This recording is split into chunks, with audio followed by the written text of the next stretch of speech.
हिंदू धर्म में कार्तिक महीने को बेहद महत्वपूर्ण और पवित्र माना गया है। इस महीने में अलसुबह स्नान करने, फिर तुलसी पूजा करने, भगवान श्री कृष्ण की पूजा करने, दीपदान करने का बड़ा महत्व है। मान्यता है कि कार्तिक मास में भगवान श्री कृष्ण और देवी राधा की विधि विधान से पूजा करने, भोग लगाने और व्रत कथा पढ़ने से पूरे साल आशीर्वाद मिलता है। पौराणिक कथा के अनुसार जब देवर्षि नारद श्री कृष्ण से मंत्रणा करके चले गए, तब हर्ष से गदगद होकर सत्यभामा ने अपने पति श्री कृष्ण ने कहा, हे स्वामी, मैं धन्य हूँ, मेरा सफल जीवन धन्य है। मैं अपने को कृतकृत्य समझती हूँ। मेरे जन्मदाता वे माता पिता भी धन्य हैं, क्योंकि उन्होंने निसंदेह त्रिलोक सुंदरी मुझ पर सत्यभामा को जन्म दिया है। इस सुंदरता का प्रभाव है कि आपकी 16,000 स्त्रियों के रहते हुए भी आपको विशेष प्रिय हूँ। केवल इसी के लिए मैं कल्प वृक्ष के साथ साथ आदि पुरुष आपको विधि पूर्वक संकल्प कर नारद के लिए उस पर समर्पित कर दिया था। जब संसार के लोग कल्प वृक्ष का नाम तक नहीं जानते थे, वही कल्प वृक्ष उस समय से मेरे आंगन में लगा हुआ है। हे मधुसूदन, तीनों लोक के स्वामी भगवान लक्ष्मीपति की मैं अतिशय प्रतिमा हूँ, इसलिए मैं आपसे कुछ पूछने की इच्छा करती हूँ। यदि आप चाहते हैं तो मेरे प्रश्न का उत्तर विस्तार पूर्वक मुझसे कहिए, जिसे सुनकर मैं अपना कल्याण करूँ, जिससे कल्प पर्यंत भी मेरा एक आपका वियोग कदापि न हो। श्री सूत जी ने कहा। इस प्रकार अपनी प्रियतमा सत्यभामा की बातें सुनकर श्री कृष्ण मंद मंद मुस्कुराने लगे। सत्यभामा का हाथ अपने हाथ में लेकर हास प्रयास के साथ कल्प वृक्ष के नीचे पहुँचे। उस स्थान से सब सेवकों को हटा दिया। सत्यभामा की ओर देखकर हंसे, साथ ही पूछा कि सत्यभामा भगवान की इस अन्ना को देखकर संतुष्ट और पुलकित हो गई। कृष्ण जी चंद्र भी सत्यभामा को देखकर गदगद हो गए।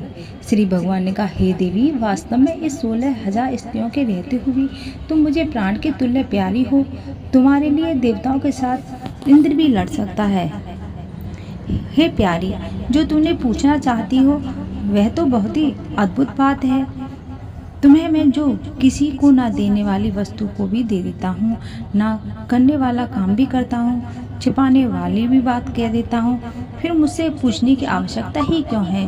तुम्हारे मन में जो प्रश्न है पूछो, मैं कहूँगा। सत्यभामा ने कहा, हे नाथ, मैंने पूर्व जन्म में कौन सा दान, व्रत और तपस्या की थी, जिसके प्रभाव से मैं संसार से पैदा होकर भी संसार की बाधाओं से मुक्त हुई अपनी आपकी अर्धांगिनी हूँ। सर्वदा गरुड़ पर सवार करती हूँ। आपके साथ इंद्रादिक देवताओं के यहाँ आपके आने पर आपके साथ में जाती हूँ। यहाँ मैं पूछती हूँ कि मैं उस जन्म में कौन सी शुभ कर्म किया, पूर्व जन्म में कौन थी, मेरा क्या स्वभाव था और मैं किसकी पुत्री थी। श्री कृष्ण ने कहा, हे प्रिय, तुम सावधान होकर सुनो, मैं तुम्हारे पूर्व जन्म की कथा कहता हूँ। उस जन्म में तुमने जिस पवित्र व्रत को किया था सो बतलाता हूँ। जबकि सतयुग का अंत हो रहा था, उस समय मायापुरी में एक आदि गोत्र वाला देव शर्मा नामक ब्राह्मण निवास करता था। वह समस्त वेदों तथा वेदांगों में पारंगत था। अतिथि पूजक, अग्निहोत्री तथा सूर्य नारायण का व्रत करता था। सर्वदा सूर्य देव की उपासना करने के कारण वह दूसरे सूर्य की भांति दैत्यप्राण था। उसको वृद्ध अवस्था में गुणवती नाम की एक कन्या उत्पन्न हुई।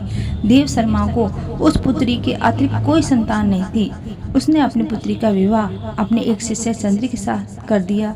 पुत्र विहीन देव शर्मा अपने शिष्य चंद्र को अपने पुत्र के समान मानते थे और जितेंद्रिय चंद्र भी देव शर्मा को अपने पिता के सदृश समझता था। एक दिन चंद्र और देव शर्मा दोनों कुछ समझा लाने के लिए वन में गए थे। इधर उधर घूमते फिरते हिमालय के समीप एक उपवन में पहुंचे।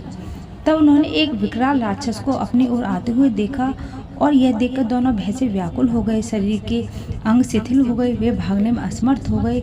यम स्वरूप उस राक्षस ने उन दोनों को मार डाला। हमारे गणों ने उस क्षेत्र के प्रभाव और दोनों के धार्मिक स्वभाव के कारण उन दोनों को वैकुंठ धाम में पहुंचाया। जीवन भर उन दोनों ने जो सूर्यदेव का आराधना किया, उसी में उन पर बहुत प्रसन्न था। हे प्रिय, शिव, सूर्य उपासक, गणेश के पूजक वैष्णव और शक्ति के पूजक जैसे वर्षा का पानी समुद्र में गिरता है, उसी भांति ये सब अंत में मेरे ही समीप आते हैं। अकेला मैं ही नाम और क्रिया के भेद से 500 विभक्त हूँ। जिसे किसी का नाम देवदत्त है, वही देवदत्त किसी का बाप है, किसी का पुत्र है, किसी का भाई है और किसी का भतीजा। लेकिन वास्तव में यह देवदत्त एक ही अस्तु सूर्य के समान तेजस्वी के दोनों पर बैकुंठ में आकर रहने लगे। विमान पर यात्रा करते थे, उनको मेरे समान रूप था, वे मेरे ही समीप रहते थे, उनके शरीर में दिव्य चंदन लगा रहता था।